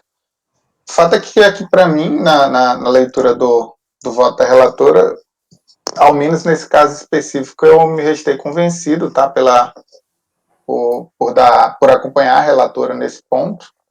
Eu confesso que o tema ainda é um pouco discutível, mas pelo voto da relatora, nesse caso específico, eu vou acompanhá-la, presidente. Vou falar com ela Então, sobre o presumido de ICMS. Isso, então eu vou abrir divergência somente quanto ao frete de embalagens de transporte. É como voto. Acabado. E produto acabado. Isso, produto acabado. Embalagens e produto acabado. Isso, obrigado. Como vota a conselheira Maísa? Presidente, o que eu queria era mais para a gente ter essa discussão antes. Da última vez, eu fui vencida na diligência. Estou muito feliz que essa diligência não está passando. Foi eu e a Cíntia vencida. Então, eu só levantei essa questão exatamente para a gente se eventualmente antecipar essa discussão. Então, eu fico muito feliz que o colegiado também entende que não tem essa necessidade dessa diligência, porque eu também entendo que não tem. Aqui, no caso, pelo menos como a Cíntia desenvolveu aqui, ficou muito claro. Cíntia, eu só uma questão aqui que consta do seu item lá em cima, na ementa, que não é lançamento, é despacho decisório. Lá em cima está como lançamento. Aí, só para você ajustar... Nulidade, só vou tirar. E eu estou entendendo, Cíntia, que é provimento integral, porque aqui, pelo menos, pelo que eu li aqui do seu relatório, eu não consegui abrir. É que a taxa Selic, ele pediu a partir Ok, então, desculpa, beleza, desculpa. Então... realmente, a ementa eu coloquei lançamento, eu vou alterar só isso. Tá, e eu vi que no seu voto está certinho, só seria na ementa, então eu acompanho, presidente. Tá ok. Como vota o conselheiro Marcos Roberto? Bem, primeiramente, em relação à parte do frete, a turma eu já me pronunciei ontem a respeito do produto acabado, eu vou acompanhar a divergência do conselheiro Silvio Renan, que para mim isso não faz parte do processo produtivo. Então, e também não entra, não sei qual é a classificação que foi adotada ali, a fundamentação que foi adotada para esse frete de produto acabado, se ele vai entrar lá naquela parte do inciso 9, salvo engano, que é frete sobre venda, mas não importa, para mim ele não se enquadra nenhum nem outro. Então, isso, pessoal, eu já me posicionei nesse sentido. Em relação ao frete do Big Bag, que o conselheiro Silvio Renan ele considera como não sendo um frete, como não sendo um crédito para o contribuinte, eu entendo que sim. Eu entendo que sim, porque nesse caso específico do fertilizante, o transporte por esses big bags, ele na verdade, ele não vai ser só... Ele na verdade, ele é indispensável, porque você não vai conseguir transportar essa quantidade enorme de fertilizante, ou mesmo em sacas, vamos dizer assim, de 100 quilos, 200 quilos, ele não vai ser de apresentação, mas não tem como ele fazer o transporte e entregar esse produto sem esse big bag. Eu já me posicionei sobre isso num processo lá na minha turma, então eu concedo crédito nesse frete divergindo do conselheiro Silvio Renan. Então, assim, eu acompanho a divergência do conselheiro Silvio Renan em relação ao frete produto acabado, mas eu acompanho a relatora em relação aos big bag. Já em relação à subvenção para investimento, na verdade, o crédito presumido, né, do ICMS, eu vou acompanhar integralmente a relatora, porque realmente já está... Essa parte de subvenção, ele, na verdade, como a própria conselheira Thaís mencionou, a relatora mencionou, a doutora Renata também mencionou, isso, na realidade, é redução de custos, ele não é receita. Então, eu considero que ele realmente não é base de cálculo do PIS/COFINS. Então, eu acompanho a relatora. Esse é meu voto. Ok. Conselheiro Paulo Regis, como vota? O meu entendimento é o mesmo do Renan, exatamente igual ao do Renan. O fato da embalagem lá para transporte ser indispensável isso não torna direito ao crédito, ao aproveitamento de crédito, no meu entendimento. Até porque, como o próprio conselheiro Marcos colocou, essa operação ela não está dentro do processo produtivo. Esse é o meu entendimento, o entendimento da Câmara Superior de Qualidade.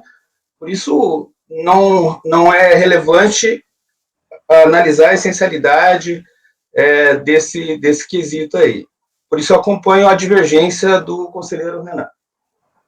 Tá, com relação ao transporte de material de embalagem? Exatamente como o conselheiro Renan colocou. De embalagem eu não reconheço, assim como de produtos acabados. E, ciente de que a Câmara Superior está reconhecendo o crédito sobre produtos acabados. Nesse caso, eu não compartilho desse entendimento. Ok. Conselheira Renata Benin, como vota? Acompanho integralmente a relatora. Ok. Conselheira Thaís de Laurentiis, como vota? Com a relatora, na integralidade, presidente. Ok. Eu vou acompanhar a divergência com relação aos produtos acabados e o transporte de produtos acabados, que o conselheiro Renan abriu divergência.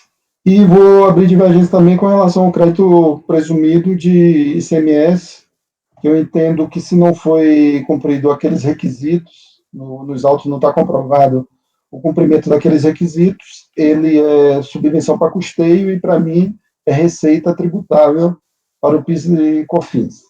Ok? Presidente, desculpa, eu esqueci de fazer um adendo que eu tinha pensado. Porque tem uma parte só que eu não concordo com o voto da Cíntia. Eu não queria votar pelas conclusões só nessa parte, porque, Cíntia, você acaba colocando, né, que você entende que é para investimento. Né? Eu afasto o argumento da... E daí você dá outro argumento depois também. Eu não concordo que é para investimento sem os requisitos que o Pedro está falando, entendeu? Sem eu ter certeza dos requisitos. Então, na verdade, eu concordo com o seu argumento subsidiário, o segundo que você colocou, que é aquilo que a gente discutiu com o Paulo e tal, e que tanto faz. Se você quiser, eu posso, para você ficar mais à vontade e não botar na conclusão, posso incluir ali na sequência, que seria aqui na folha 26, considerando o argumento do auditor fiscal para negar o crédito, que ele considerou como uma subvenção de custeio, eu afasto, porque não seria de custeio, seria de investimento. Mas, ainda assim, eu não vou adentrar aos requisitos por conta do segundo argumento. Posso fazer só incluir ali para você. O que você acha de você não fazer a afirmação peremptória? Entendo que é para investimento. Você pode ter todo o seu raciocínio lá, assim, então poderia se pensar que é uma subvenção para investimento. Mas mesmo que não seja, e daí vem a segunda argumentação, porque daí não fica a afirmação, assim, de que é para investimento. Eu fiz essa afirmação, mas talvez está aqui na página 26, mas talvez eu tenha que ser mais enfática. Não obstante as exigências previstas pela Lei 12.7 de 2014, com alterações da Lei Complementar 160 de 2017, remanesce a discussão acerca da natureza jurídica de receita e faturamento sobre os valores provenientes do crédito ICMS, do ICMS, aí que eu adentro na segunda discussão. De repente, então, só ser mais enfática nesse tópico, nesse parágrafo aqui. É que eu lembro de ver em algum lugar, eu não sei mais em que página que está, desculpa, de você trazer a conclusão. É subvenção para investimento. Seria. Quer que eu troque? Seria, pode ser. Sabe, para ficar mais... Não, tudo bem. Obrigada, viu?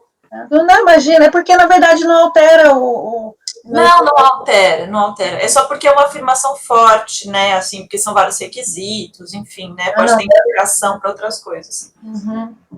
Eu troco Ok. Como ficou o resultado, Maísa?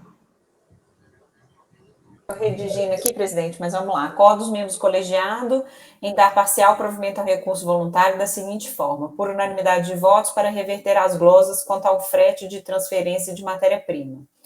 Por maioria de votos, para reverter as glosas quanto ao frete de transferência de embalagens.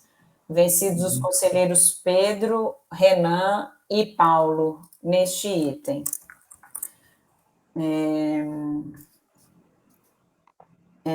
E ainda, por maioria de votos... Eu acho que o Pedro não foi contrário à embalagem, não. Só o Renan. Eu não segui a divergência com relação à embalagem, não. Ah, perdão. Então ficou só vencidos os conselheiros Renan e Paulo neste item. Isso. O segundo, que também foi por maioria, aí só um minutinho. Com relação ao material de embalagem... Afastar a exigência das contribuições sobre o crédito presumido de ICMS. Isso é... com relação... Só uma pergunta. Com relação ao transporte de produtos acabados, deu como mesmo? Foi qualidade, eu vou ler ainda. Deu qualidade, né? É porque eu estou lendo a maioria. Eu vou ler de novo, tá? Deixa eu só... para afastar a exigência das contribuições sobre o crédito presumido de ICMS, vencido o conselheiro Pedro Souza Bispo. Vamos lá. Vou ler de novo, tá, presidente? E o seguinte, só ali no seu dispositivo, que eu copiei e colei, como é repetitivo, talvez é bom você não colocar, deixar geral, das contribuições, não colocar para o PIS, porque às vezes tem COFINS, fica... Né? Acordo dos membros do colegiado em dar parcial provimento ao recurso voluntário da seguinte forma: 1. Por unanimidade de votos, para reverter as glosas quanto ao frete de transferência de matéria-prima. 2. Por maioria de votos para 2.1. Reverter as glosas quanto ao frete de transferência de embalagens. Vencidos os conselheiros Silvio Renan e Paulo Regis, neste item. 2.2. Para afastar a exigência das contribuições sobre o crédito presumido de ICMS, vencido o conselheiro Pedro.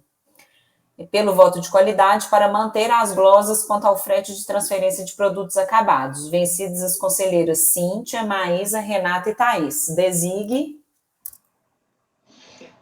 Eu posso fazer. Designado o conselheiro Pedro.